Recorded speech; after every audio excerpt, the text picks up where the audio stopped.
Hello everyone. So as promised, I am going to do a step-by-step guide regarding how to use the source evaluation rubric. And so let me first of all pull up, we go to under assignments, you will see there's a source evaluation packet. So you click on this.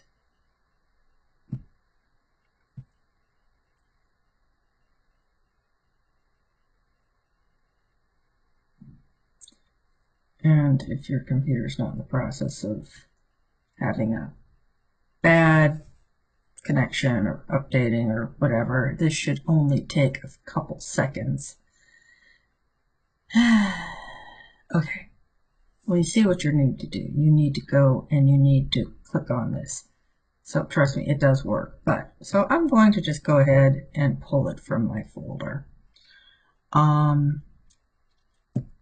So when you open it up,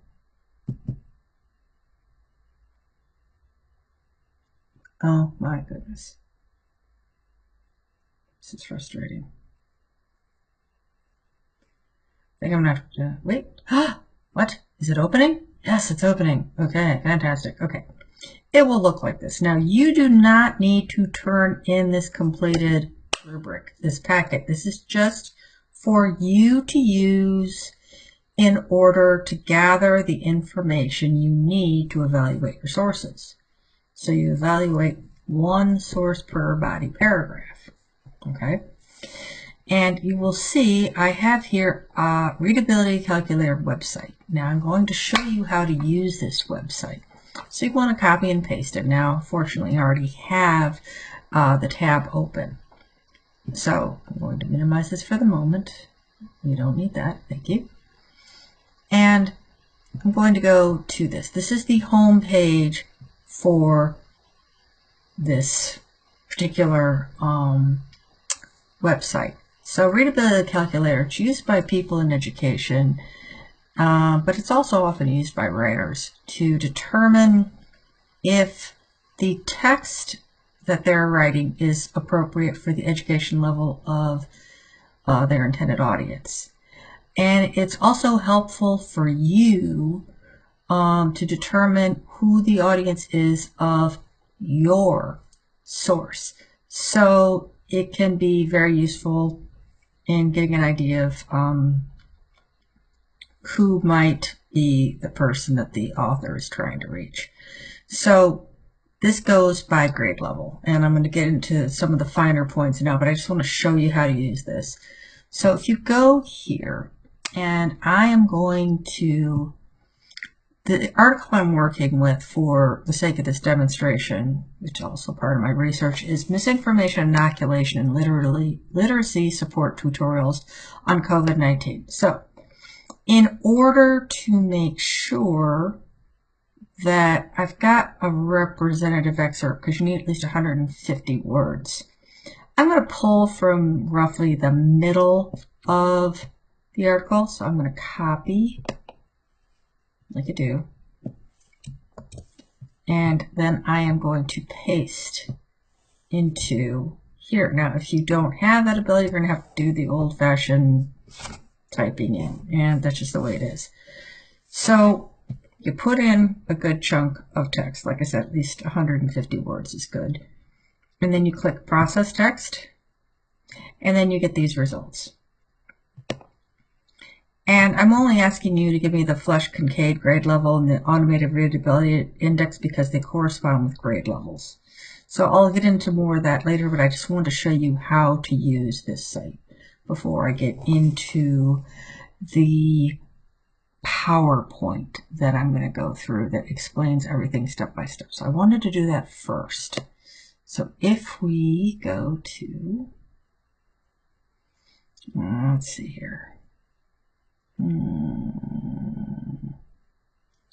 Here we go. This is where I want to be. Okay. So I thought it might be useful for me to show you that first. Now, so using the source evaluation rubric to determine source relevance and credibility. So first of all, we are going to do the aforementioned journal article, Misinformation Inoculation Literacy Support Tutorials on COVID-19 by S. Scott Graham. So you want to comb through your source, in this case an academic journal article, in order to answer the questions on the rubric to determine credibility and relevance to the topic. So this is the first part of the rubric for academic journal articles. Okay, so I'm going to show you step by step what I'm doing. So you have to fill in these boxes with just notes. It doesn't have to be full sentences, as I'm going to show you I did, just so that you can see my thinking behind how I analyze this source. So the first criterion is, does the piece cover the subject adequately? All the journalist's questions. So who, what, where, when, why, and how are collectively referred to as the journalist's questions. And if you didn't learn that in earlier classes, now you know. So we're trying to establish relevance. Like, is this relevant to my research interests, which happen to be disinformation regarding public health issues, particularly COVID-19. So I read through the article, and yes, Graham describes the genre, its purpose, and its potential. In addition, Graham posits that tutorials, particularly LSTs, literacy support tutorials, could be used to bridge the gap between scientists and the public to debunk disinformation and educate people about terminology, findings, and concepts to increase their understanding about current scientific issues. So, the idea that knowledgeable people in the health fields, in the hard sciences, could use tweets, a series of threaded tweets, to teach members of the public about a particular scientific controversy, a particular aspect of a scientific controversy in real time, especially if there's a lot of disinformation floating around about a particular, for example, a home cure, or something that's not being recommended by the vast majority of doctors, like, for example, using hydroxychloroquine in order to treat COVID-19 in spite of the lack of scientific evidence to show that that is a valid treatment. People who work in public health, doctors, nurses, epidemiologists, public health officials can get on Twitter or, any other kind of social media platform, really, and discuss through a thread, how something actually works.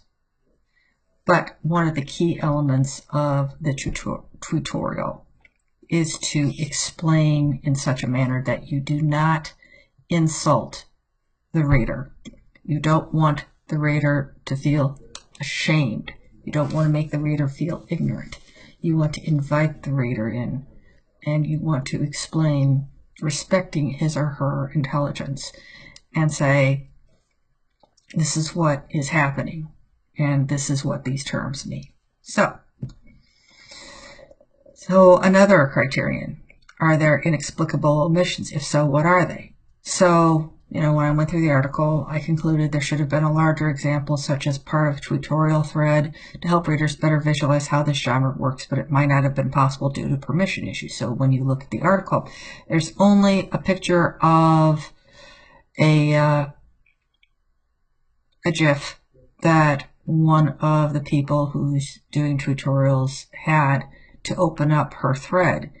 And that's all well and good, and it was funny and such, but I really would have liked to have seen, at least 4 or 5 tweets in a thread to show what the genre looks like. So this means I have to go out and find it.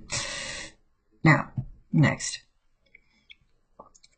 We need to figure out what is the purpose of the article, as in to inform, convince, or sell. So if you read through the abstract, I'm just using the abstract as an example, the whole article really does a good job of informing and convincing. So I took apart the abstract just to show you what it does right.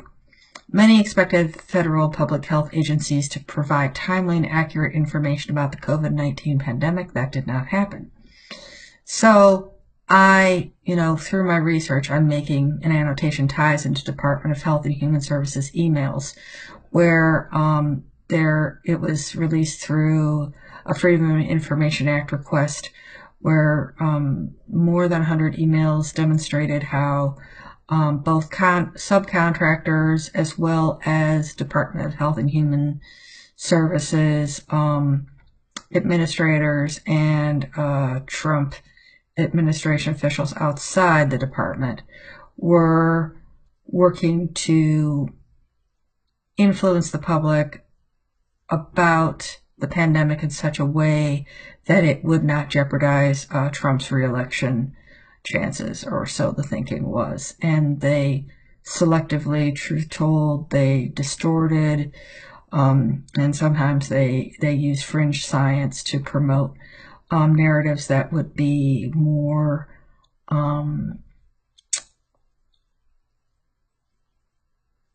favorable to Trump's stance on the issue and less likely to result in voters rejecting him.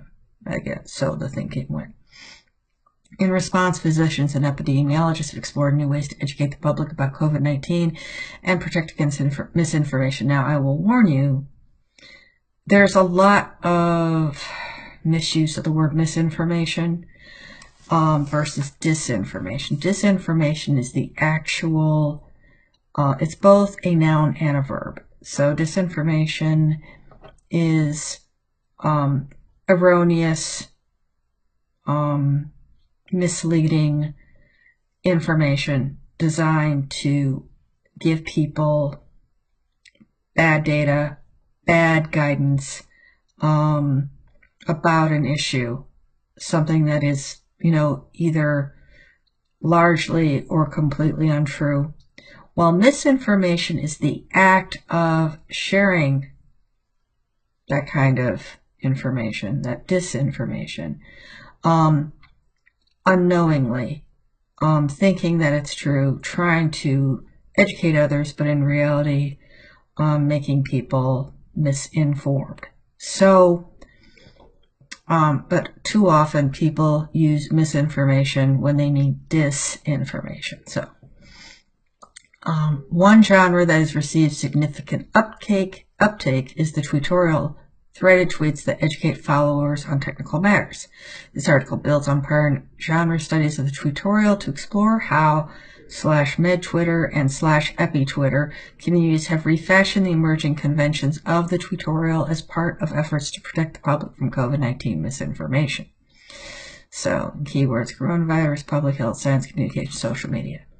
And then, so the questions I ask, as I'm making notes in real time as I'm going through the article: how does this work? How can it be adopted for other purposes? Can this be replicated on other platforms? Instagram, Mastodon, YouTube, Facebook, etc. So, because of Elon Musk's acquisition of Twitter has really radically changed the landscape of what goes on Twitter and what is promoted and such, it's good to look to other social media platforms to determine how to reach people, to not just depend on one social media platform. Okay, so establishing credibility. Here are two more criteria from the rubric. Is it clear who is publishing the article? Is the publisher legitimate? As in, is it established and widely respected publisher or agency? Is it clear who wrote the article? So, the Journal of Business and Technical Communication is a very well-respected journal. It's been around for quite a while. This is volume 35. Tells you that, usually each volume represents a year, so that gives you an idea. It was published in 2021, and it was printed on pages, it's probably, issue 1, pages 7 through 14. S. Scott Graham is the author, and it tells me, the DOI. So, I use that in my site, in my end citation. And it gives me the title, Misinformation, Inoculation, Literacy Support Tutorials on COVID-19. So I've got all that great information here. So I know who wrote the article, I know where it was published, etc. Okay. Are the author's credentials provided? Is contact information for the author provided? So if we go back here, I think it might have been, you would be able to track down the author's email address with the information given here. But it does tell you about his credentials. S. Scott Graham is an assistant professor of rhetoric at the University of Texas at Austin. He's the author of The Politics of Pain Medicine, University of Chicago Press, and Where's the Rhetoric, Ohio State University Press. So this professor has been in the field for a while. He's got publications. He is someone who is well acquainted with these issues. Okay, and we could look up more on his faculty page if we wanted to get into more depth. If you were going to do an annotated bibliography, or if I was going to talk about him in a literature review, which will be your next major assignment, then I would, dig deeper. But this is enough for this assignment. Okay, another criterion. Does the article contain a bibliography or list of sources used, or are the sources mentioned by name in the article? Now, this is only a partial representation of the references that Graham included, because I wanted it to be big enough so they could actually read it. I didn't want you to have to squint. So this is another way to, establish that, you look at your sources to determine their credibility. Okay. And then look for and then this is not one of the criteria listed on the rubric, but this is a heads up to help you determine the credibility of your source. You want to look for disclaimer statements such as these to establish there is no conflict of interest for the authors. So, declaration of conflicting interest, the author declared no potential conflicts of interest with respect to the research, authorship, and/or publication of this article. And you could say, well, he could lie. Well, yes, but the thing about it is, if he lies, he'll be found out, and he'll be discredited, and he will probably not only be able to publish again, he may very well lose his job. Oftentimes authors, when they make that kind of declaration, someone does look into the author's grants and such to determine that he or she is not misrepresenting their interests. And then funding, the author received no financial support for the research, authorship, and/or publication of this article. Oftentimes it is funded, and sometimes it's funded perfectly normally. It could be funded from the government, could be a grant, it could be a private foundation, etc. But when we look at that kind of funding, we want to make sure where there's strings attached. Was the researcher or researchers, were they limited in what they could investigate, what they could write about? Were they given a deadline? Does this promote a certain agenda by a government agency or an organization? So you do want to look at those kinds of things when analyzing your sources. Measuring readability. So as I showed you, you go to the readability calculator link on the first page of the source evaluation packet. And this is what you will see when you get there. Copy and paste at least 150 words of text into the box so the readability calculator can determine the reading level of the source. Doing this will help you identify the potential audience or audiences of the source. And then these are the results I got. So you can see, after you've pasted the excerpt from the source, pull from the middle to get a more accurate score and click on the process text button. You will get results that look like this. So All right, there are other scores, but again, the easiest ones to understand are Flesch-Kincaid grade level and automated readability index because they use grade levels. Okay, so Flesch-Kincaid 13.36 and automated readability index 13.03. So a freshman towards the end of his or her or their first semester would be able to understand this source. Okay? So let me go through the whole breakdown of how the scores work. So the easiest scores to understand are the Flesch-Kincaid grade level and the ARI automated readability index.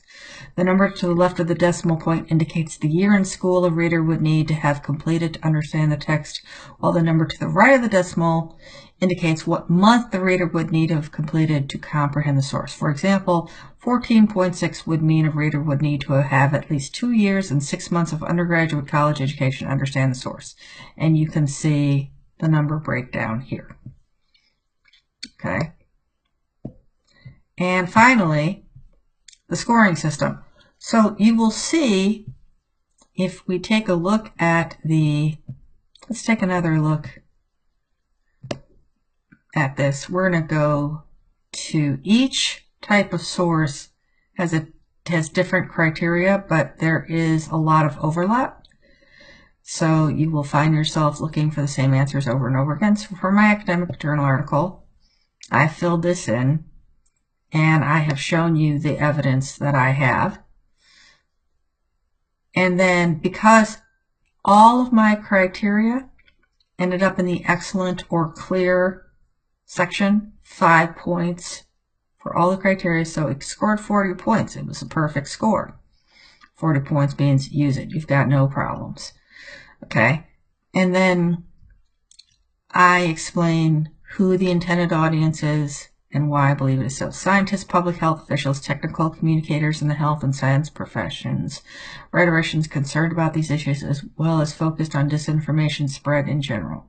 The reliance on science and public health sources, as well as sources focused on disinformation proliferation, lead me to conclude these are the primary audiences for this journal article. So I look at the types of sources, I look at the types of evidence that the author used, that Graham used, and this helps me identify who the audience is, as well as the readability. This is not meant for, yes, a well-read high school student could understand it on obviously reading above grade level, but having some college behind the reader, having gone through some college courses would certainly help promote understanding.